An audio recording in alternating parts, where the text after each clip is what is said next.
today. Just a couple of things before we get started. Just want to remind you that these arguments are not only open to the public, but they're streamed, live streamed on YouTube. And they're preserved there so that people can see them later. So that means whatever we say is out there. And you can't take it back. You know, it's there. And it's there in the internet forever. So think about that when you're talking. And try not to say anything you wish you hadn't said. The other thing to remind, particularly the appellant, is that you have 15 minutes. You can take a little piece of that, up to 5 minutes, and reserve it for rebuttal, which is to talk after the other side talks. You don't have to do that. It's your option. With that being said, are there any other announcements? Seeing none, would you call the case? Trey Simmons versus Dr. Shahidul, Islam et al.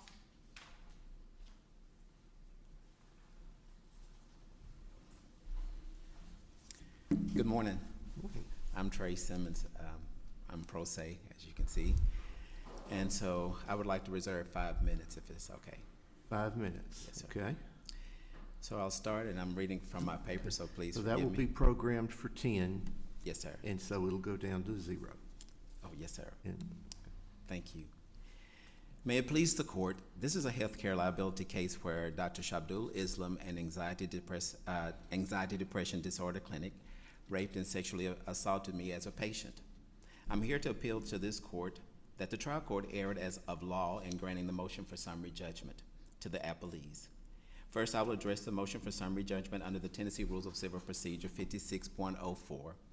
And the rule reads simply, the judgment assault shall be rendered forthwith with the pleadings, depositions, answers to interrogatories, admissions on file, together with the affidavits, any to show that there is a genuine issue as to any material fact and that the moving party is entitled to judgment as a matter of law. First, I will state that the lower court, Judge Binkley, only looked at the deposition of the expert. Second, Judge Binkley did not review the pleadings, answers to the interrogatories, and admissions on file, nor the affidavits of the expert that proves material facts existed as well as damages to causation. This means that the trial court erred in granting the motion for summary judgment. The trial court stated it read, quote, it read everything, end quote, but in fact, that is not factual. And because the trial court did not read everything in the motion for summary judgment, I submit this appeal should be vacated on these grounds alone. The court reasoning for not reading everything is because the court stated, quote, I do not have to read everything, end quote, especially in a motion for summary judgment. The court must read everything because the severity of the motion for summary judgment. The court ruled on two separate issues, one being the sua sponte of the cancellation rule and causation damages in the court order. The court erred on the ground stated in the order that the appellant expert, Dr. Sherry Studstill, invoked the cancellation rule for possibility and could. And Dr. Studstill could not prove damages because she did not state a numerical number. I would like to address the cancellation rule as the court erred in both motions for summary judgment and the motion to amend. I have stated the grounds to grant the motions for summary judgment and to deny the motion for summary judgment, and in the motion to amend, the court stated the arguments were waived. The fact is, if the trial court never reviewed my responses with all the said documents in support to deny the motion for summary judgment, there is no waiver. Mr. Simmons, in responding to the motion for summary judgment in this case, what did you point the trial judge to specifically that the trial judge should have reviewed, in your view, and didn't? Were there any, did you say the response to this particular interrogatory or response or this particular exhibit Is there anything you directed the trial judge to in responding that the trial judge, in your view, should have considered and didn't consider? Yes, and I'm glad that is a very good question. In the motion for summary judgment, I had counsel, and after the counsel finished, the court then asked me to stand up and to give my position.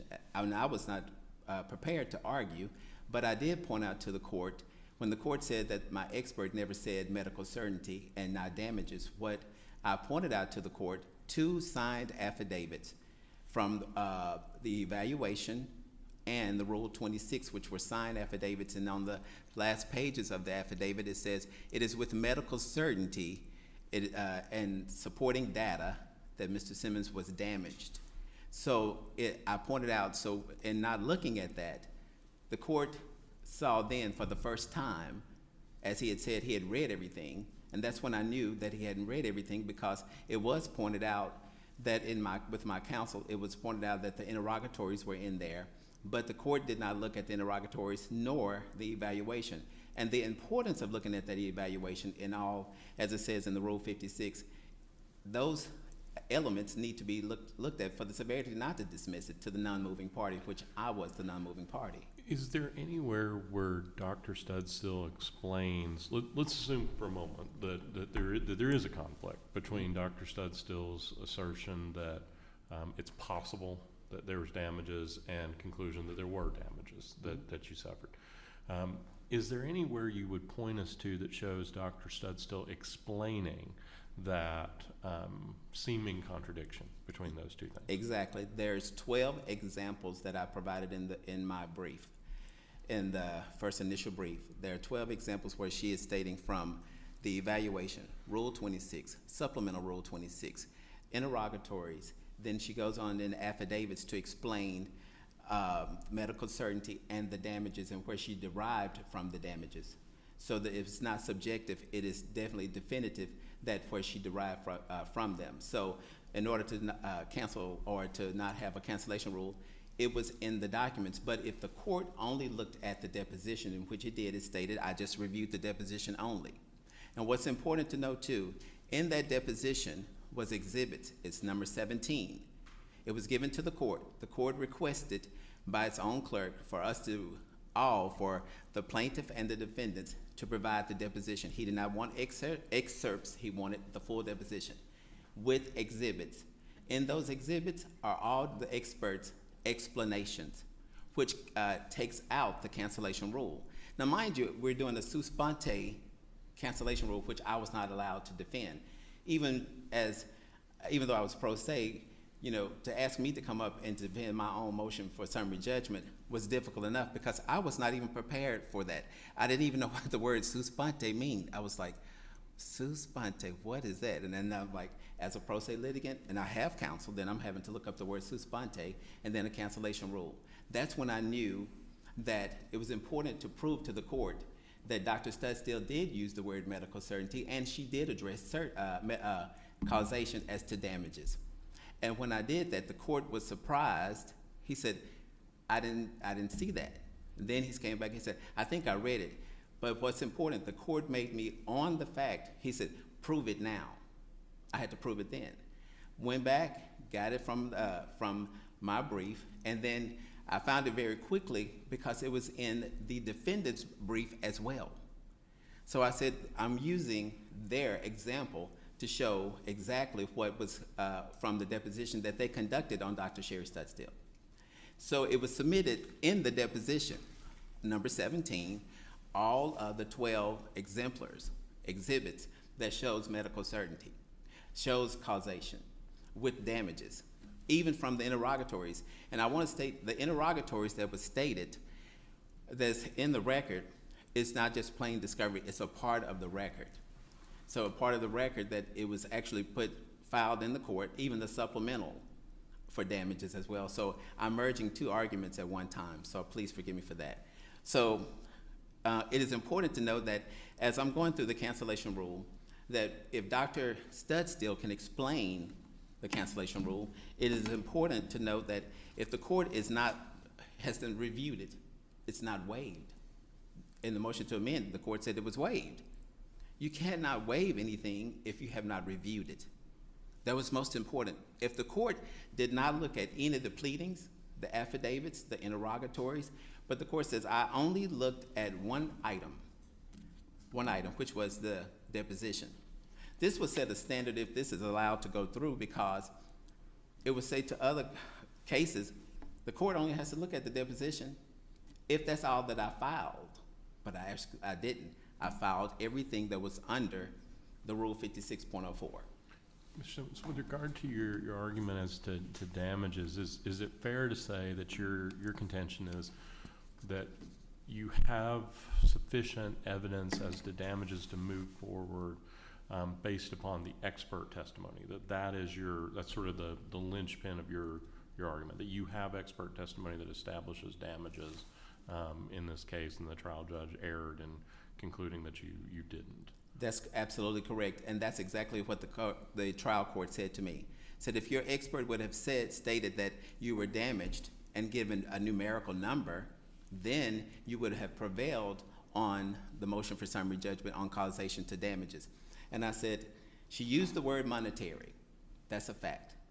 And so because she used the word monetary, that meant that he said, well, that wasn't suffice. I need a number. I said, it's in the interrogatories. It's $170,000 in the interrogatories. And even in her affidavit that she supplemented, she says, I reviewed I derived from my $170,000, please forgive me, from the interrogatories from Mr. Simmons. And I even asked him when I did his evaluation, did he suffer any monetary loss? So with that being said, I said it's 28 seconds, so I'm gonna go ahead and sit down, and then I'll finish the rest. I apologize. Okay. Thank you. Good morning, Good morning. Your Honors. Wendy Longmire. I'm here representing the defendants today, Dr. Islam and his clinic, in this long and ongoing piece of litigation, and happy to be here in front of you today. So, our position is that essentially after many years, the trial court appropriately granted summary judgment in this case, and appropriately granted it based on the fact that the plaintiff could not meet its burden of proof on one of the elements of a healthcare liability case. And that element was damages. And that element had been, a second bite at the apple had been given to Mr. Simmons when in fact, approximately 1 year prior, the plaintiff was in that same position of being unable to meet his burden of proof on all the elements of a healthcare liability case. We're submitting additionally, it was error for the court not to move forward and grant that summary judgment, and instead grant a continuance when none of the factors had changed at that time. While Mr. Simmons today is here pro se, Mr. Simmons has had 4 attorneys in this case. And it's important to note that when the first motion for summary judgment was pending, he had counsel, and counsel assisted him in opposing that motion and in obtaining a continuance. And then ultimately, when the motion for summary judgment was heard that we're here about today, he had counsel present who argued for him and briefed the arguments. And it was not until after the court had granted that summary judgment that counsel was released. We would go further to say also that Dr. Studstill, who was the second last attempt to try to save this case, was not competent or qualified to give the opinions that she gave as to standard of care. And we've raised that in our brief. And I understand that there is case law that says you don't have to be in the exact same specialty as the defendant physician in order to give an opinion. But the fact of the matter was that she had essentially perjured herself with a declaration, which is under oath, stating at the time of the declaration she was licensed to practice medicine in the state of Georgia. And I'm not talking about at the time in question when the acts are to have occurred. I'm talking about the time when she authored the affidavit, and that she also had evaluated Mr. Simmons without a valid medical license. Counsel, Dr. Studstill, if I recall correctly, was licensed in 2 states, right? Alabama and Georgia, or am I? That's correct. Did she lose her license in both states or only in Georgia? It is my understanding that she ultimately, one gave credence to the other. She ultimately lost, or her license was suspended in both states. Was it suspended in both states at the time that she offered her expert opinion, or, I mean, I know you're challenging whether it actually qualifies or meets the requirements, but at the time, was she without her license in both Alabama and Georgia that she offered her opinion in this case? I believe so. I believe so. Will the record give us a definitive answer on that? It will not give us a definitive answer because a lot of that is, may not be in our record, and she gave equivocal testimony with respect to same. There is no question that she had a valid license at the time in question when these acts were alleged to have occurred, all right? However, she was in her residency and she was not practicing in a same or similar profession. And in fact, we've often seen cases where perhaps an ER physician is going to give a position about is going to give testimony about a general surgeon. And part of that is because they interface with general surgeons in these types of situations, and as such, they have experience in this particular niche area. That's not the case here. She, in fact, testified that if she had someone with mental health illness, she would never refer them to a psychiatrist, only a psychologist. She did not interface with psychiatrists on a routine and regular basis. However, though that is a strong argument for us, I think the strongest argument is that she could not and would not give expert testimony with respect to damages. And that could have been a factor that at the time in question, she was not licensed, and she had given him an evaluation that if in fact was a medical evaluation could well have been her practicing medicine without a valid license. So instead, she gave that testimony, which was the basis for the summary judgment grant by the trial court. And we quote that, and that is in the record. So thus, you're not giving any opinions about what care or treatment or the cost of treatment that he will require, correct? Answer correct. You're not giving any expert opinions about any damage that he suffered. I didn't go into damages. I just basically put that you would expect damages. Damages can be reignited. It doesn't say that they will be, but that they may be. And the question is, so you're saying it's possible? Yes, is her answer. So the crux of your opinion is that damages are possible. Answer, absolutely. That is exactly the reason why plaintiff case must fail, because their expert that they were allowed to give, and respectfully, it's the defendant's opinion, they should never have been given that additional opportunity to obtain another expert when in fact the case had been pending 7 years at the first motion for summary judgment, when in fact Dr. William Ritchie, who had been the plaintiff's expert since the inception of his case, was finally deposed and then withdrew from the case, when in fact the case was set for trial. However, the defendants timely filed a summary judgment so that it could be on the books 30 days before that trial. And when in fact the plaintiff attempted to non-suit that case and the court denied the plaintiff that opportunity, counsel at that time moved to withdraw the court denied plaintiff counsel the withdrawal. And then suddenly. Did Dr. Studd still offer any explanation? Let's assume it is a conflict that we have.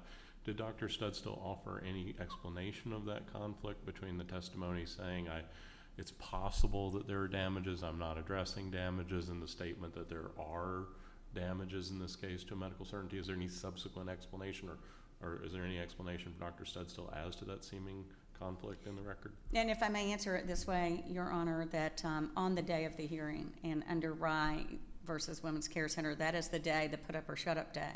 There was no explanation and there was no outside corroboration of any of these opinions. Rather, there was just conflicting nullification testimony. Subsequent to that, when the plaintiff filed a motion to alter or amend, he did present an affidavit that attempted to explain it as under Harris versus Churn as new evidence, and the court determined that was not new evidence. That was evidence that could have easily been obtained back at the time. There was nothing new about it, and it was not brought to its attention, nor was it compelling. It was simply, I was asked questions in a deposition that seemed to be slanted, and I am now, attempting to equivocate further. There was nothing new. There was an attempt after the fact to explain away, but with no meat to that, and it was not considered by the The court. statement that was made at the time of the motion for reconsideration, was that a sworn statement, or was, I have some recollection of something being read off of a cell phone? And that was different than what I'm talking about. But yes, at the actual hearing on the summary judgment, there was a discussion about a declaration by Dr. Studstill that was on the telephone of either plaintiff or plaintiff counsel, and it was not shown to the court, it was read to the court, and it was not presented, and it was not marked as an exhibit, and it was not considered by the court as being untimely and not appropriately presented. So yes, and some of what Mr. Simmons argues about interrogatories, sworn interrogatory responses, of course, those are his sworn responses talking about damages, and it's not sworn testimony from the doctor in this case, who has given essentially the testimony that all she can say is possibilities. I mean, it falls right in with Lindsay versus Miami Development, that testimony from an expert about something being possible is no evidence at all. And the court relied on that case and heavily relied on this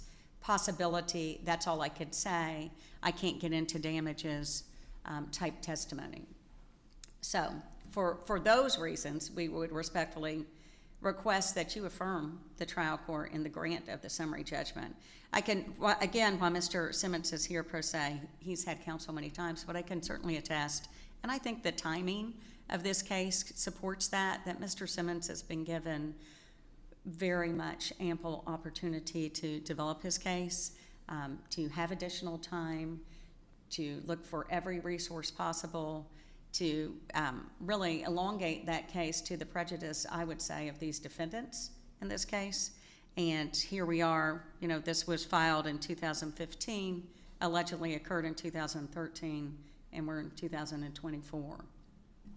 So not only do we respectfully request that you affirm the grant of the summary judgment, I think it's unequivocal that the one expert could not prove damages. Counsel, one quick question. And Mr. Simmons has described the issue, the conflict issue, as an issue raised sua sponte. Was that issue the basis or a basis of your motion for summary judgment, the conflict between the statements made by Dr. Studstill? The issue was raised in our brief, and that is reflected in the record, I believe, on page 362 and 363, at the bottom of 362. And the argument is that Dr. Studstill does not meet the requirements of the Health Care Liability Act. Our argument is any perceived opinions against these defendants are nullified by the witness's conflicting deposition testimony and her declarations, and thus should be excluded. Tennessee follows the rule that contradictory statements by the same witness regarding a single fact cancel each other out. We cite Jacobs versus Nashville Ear, Nose, and Throat, 338 Southwest 3rd, 466, a Court of Appeals 2010 case. So it was raised in our brief, it was argued, and the court certainly picked up on that, and it became part of the court's ruling. And I would, moreover, even if it wasn't, I think the court has the authority as a gatekeeper to make that finding, but it was argued. And we've maintained that throughout, that that was raised, it was not a surprise. And, you know, certainly that was, once we took the deposition finally of Dr. Studstill, that became the basis for the summary judgment. We had these affidavits prior to that, but her sworn testimony clearly was contradictory, 100% nullified any prior testimony, and then proved to be no evidence of all, leaving the plaintiff, at least at that point, without any testimony to damages whatsoever, and thus could not prevail. So we also have the issue of discretionary costs, which is a discretionary issue, and those were supported appropriately by the rule. We had asked you to affirm the trial court with respect to the grant of those discretionary costs. We also believe that the court erred in not moving forward with the original motion for summary judgment, and that it should have granted or allowed that motion to be heard, and it was error when the court continued that trial date. But again, that was to the benefit of Mr. Simmons, who has been given ample opportunity at every turn to develop his case. But based on the healthcare liability statutes and the law and the case law interpreting this is unequivocal that the plaintiff cannot move forward. It has been given every opportunity to do so and cannot meet at least the prong of damages. We would submit also Dr. Studstill was incompetent to give any testimony based on her perjured statements about being licensed at the time she made the declaration. We would also submit that her specialty and the way she interfaced, not at all, with psychiatrists did not give her competency to give these opinions. Thank you. Unless you have questions. No questions seen. Thank you. Thank you.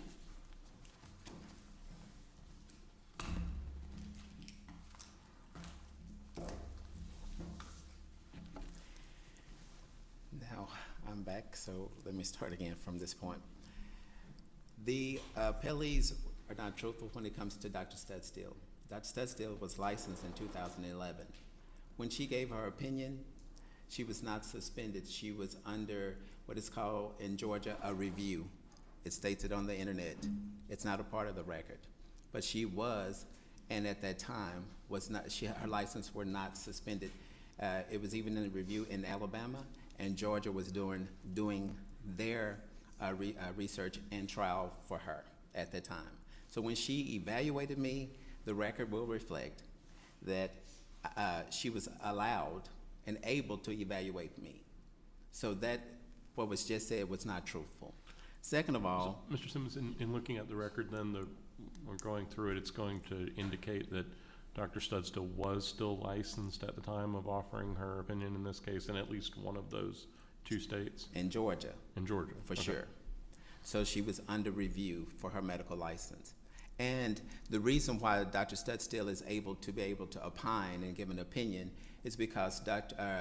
Shahidul Islam, the appellee, stated in his deposition when I deposed him, I said, well, he said he's a psychiatrist. I said, well, he said, no, I am not a therapist. I am not a therapist. I said, I practice medicine. Dr. Studstill and him do the same parallel. They went to if you're at the CVs, which are part of the record, they do the same things. Judge Binkley got it correct. He said he's not a therapist. Even though he's titled as a psychiatrist, he's only seeing patients for 15 minutes. It's a part of the record. Second of all, because time is against me, I will note that when we're talking about the time frame for this case, Dr. Islam is a Muslim, so she said they talk about 7 years. In that time, I've had to deal with Ramadan. I've had to deal with every Muslim holiday, everything that goes along in that calendar. So that's a part of it. I was in an accident, so Judge Binkley made me provide the medical records. In the medical records, it stated that I had a concussion and and from that I had COVID, and from COVID I had bronchitis and pleurisy, and all those things are not great to have at the same time, and they're not easy to get over. He said he's not testifying. She spoke that I had an expert prior. My expert, she deposed the expert for 6 hours, and that 6 hours, he says that she asked him, she said, are you having memory problems? He says, yes, I may have dementia. That's why he came off of my case, not that he left just because. He said, I may have dementia. We know that has to deal with memory. I would not want someone on the stand with dementia. That's just a fact. So that's why the court allowed me time to go ahead and get a new expert. It was explained. He said, because he's stating those facts, and he said, it happens. He said, something just happens. He said, you can't make him testify. So that's why we moved on. So with the time frame and saying that I delayed and had 4 attorneys, yes, I've had 4 counsels, and there are issues to all those counsels, which I will not go into, and they're not bad. It's just they had some issues, and I said, okay, I have to respect that if they want to leave the case. And so I'll go on from there. But I do want to point out a case. It's called Davis versus Ellis, and I put it in the brief. And it's about Dr. Gunnarsson, who uses the word speculation. And it's West 2019 01367, Court of Appeals. And he used the word speculation a lot in his deposition. So they moved for summary judgment. They got it. It was overturned because the court said, you have to look at everything in its totality, not partial. And the court said it was important that to look at his affidavit. They wanted to strike his affidavit. The court looked at the federal rules and held that affidavits are not pleadings. And they stated that under that, that under Rule 12F does not make provision for testing the legal sufficiency of affidavits by a motion to strike. The trial court erred in stating that it was untimely and wavered. That's what happened in my case. He said all those affidavits were wavered, and that I could have provided all this evidence in the first motion for summary judgment. I would say to this court as I leave, if the court doesn't look at the information under Rule 56.04 and just look at one deposition, then therefore, if I've provided all that information, and I did, and it's essential to look at it, we would have never had a sua sponte. And no, we did not argue sua sponte. We did not. It's not in any brief. It's nowhere in the record. It was just said, and we moved right along. I think at that point, I should have been allowed to argue or had a hearing on cancellation. They did use the word contradictory, but the cancellation rule was invoked sua sponte, on the spot. So I would ask that the court would vacate the motion for summary judgment and allow me my day in court. Any questions? Seeing none, thank you. Thank you. Thanks to all of you. We will issue an opinion in due course. And that concludes the morning docket. So would you recess us, please?